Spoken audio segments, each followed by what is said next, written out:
Shalom frères et sœurs, c'est le pasteur Barombala, je suis le promoteur de l'école biblique et théologique Praxis, qui du reste a pour mission la reformation de l'Église. Et nous le faisons en pourvoyant une formation théologique christocentrique.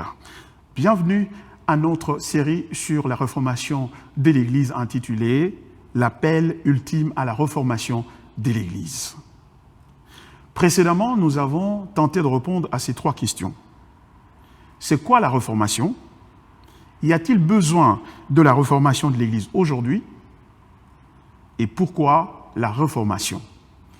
Aujourd'hui, par la grâce de Dieu, nous allons aborder une quatrième question: comment entreprendre la réformation? Et pour ce faire, je vous invite à suivre la lecture de 2 Timothée chapitre 3, versets 16 et 17.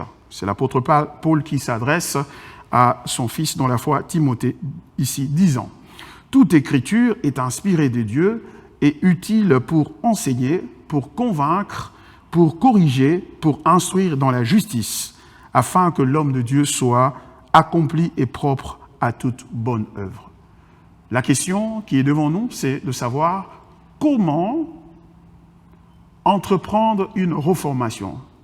Et cette question présuppose que l'on a établi qu'il y a besoin de la réformation dans une église ou dans une institution chrétienne et qu'on voudrait se laisser conduire par l'Esprit de Dieu pour pouvoir appeler les membres de l'église ou le membre de cette organisation chrétienne à pouvoir retourner à la pureté de l'Évangile. Et le moyen pour le faire, c'est la parole de Dieu. C'est ce que l'apôtre Paul est en train de nous dire ici.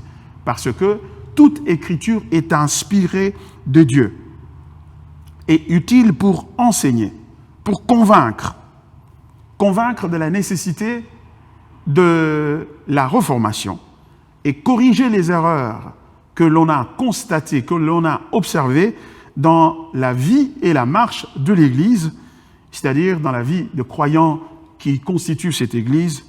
Et ainsi, cette même parole de Dieu est capable d'instruire dans la justice.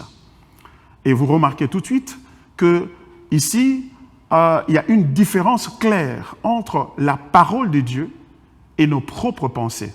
Le Seigneur a dit dans sa parole: « Vos pensées ne sont pas mes pensées, vos voix ne sont pas mes voix. » Si nous voulons participer, contribuer, tant soit peu, à la réformation de l'Église, nous devons absolument nous tourner vers la parole de Dieu. Et qu'est-ce que ceci veut dire? Cela veut dire que d'abord, il faut reconnaître la suprématie des Écritures.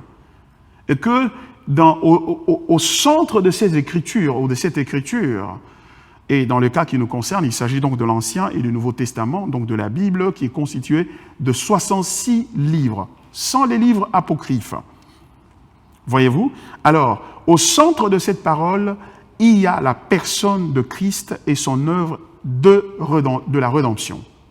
Alors, si nous retournons donc aux Écritures, nous sommes en train donc de retourner à la personne elle-même de Jésus-Christ. Ce que Dieu a offert à nous pour notre rédemption, ce ne sont pas des bénéfices de rédemption séparément de la personne de Jésus. Les bénéfices de la rédemption sont incarnés par la personne de Jésus-Christ. C'est-à-dire, comme la Bible le dit, vous avez tout pleinement en lui. C'est-à-dire, Jésus n'est pas un moyen pour aller vers autre chose qu'on désire mieux, qu'on aimerait mieux que lui-même, Jésus. Jésus est le moyen et la finalité donc du salut.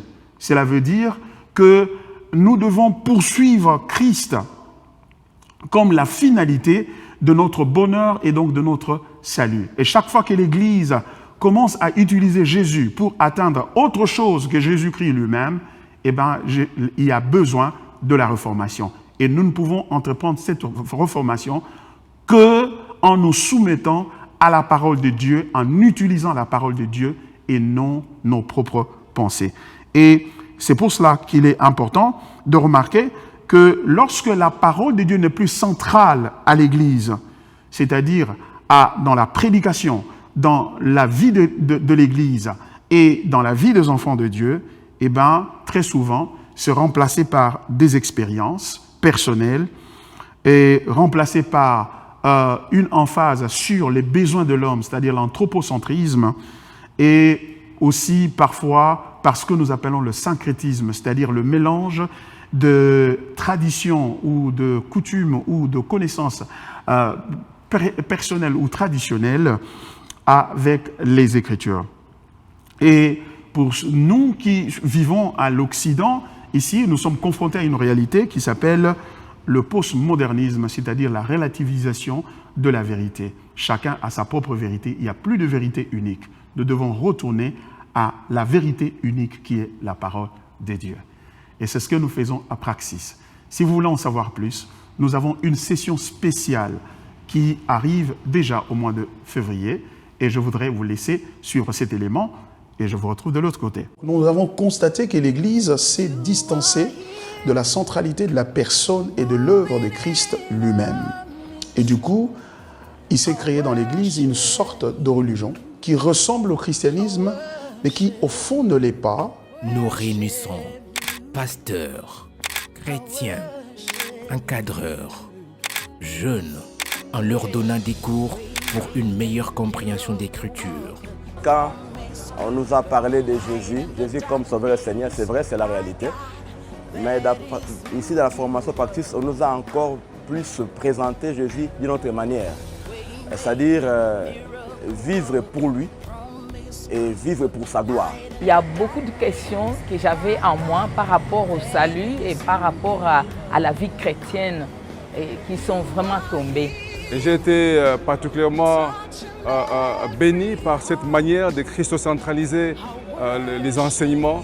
Et j'ai compris que pour la foi, il n'y a que Jésus-Christ et qu'en dehors de Christ, il n'y a rien. Le changement est réel. Praxis m'a délivré par rapport à moi-même d'abord. Praxis m'a fait connaître Jésus d'une autre façon. Il est absolu. Il arrive que nous puissions nous convertir, nous donner au Seigneur sans connaître, sans comprendre beaucoup de choses dans la Bible. Il y a des choses parfois qui nous échappent, il y a des choses parfois qu'on comprend très mal et nous expliquons cela très mal. Alors c'est pourquoi il est important de venir étudier la parole de Dieu, de venir apprendre la parole de Dieu. Il est remarquable. Nous avons des cours comme la christologie et l'homilétique, la typologie. Toutes ces histoires, tous ces cours m'ont appris à grandir, à devenir un peu plus mature. Je suis jeune, je peux me retrouver dans plusieurs choses, mais si je me retrouve chez Praxis, c'est parce qu'il y a quelque chose de bien et de bon. Nos portes sont ouvertes à tous. Viens apprendre la vérité, viens apprendre comment lire l'écriture dans l'exactitude d'elle-même. Parce que la Bible, elle s'interprète par elle-même, elle s'explique par elle-même. Tu n'as pas besoin d'ajouter par une vision, par de rêves, par quoi que ce soit. Viens apprendre la pureté de l'écriture. À Praxis, je vous invite. Bien-aimé, naza kobenga bino nyonso. Ba obo zali na bandako. Ba obo yoki nanu lisolo Praxis te, ngai ndeko na bino étant que jeune. Naye koyebisa bino. Praxis ne vous demande pas d'aller en théologie. Nous ne vous invitons pas de venir à la théologie. Nous amenons la théologie vers vous. Je voudrais croire que vous avez suivi avec attention cet élément et que vous allez vous inscrire à Praxis et vous serez les bienvenus. Avant de vous quitter, je voudrais vous rappeler de vous abonner à notre chaîne de YouTube et aussi à aimer notre page Facebook et vous connecter à tous nos autres médias. Que Dieu vous bénisse. Je vous retrouve la fois prochaine pour conclure notre étude sur la reformation de l'Église. Que Dieu vous bénisse.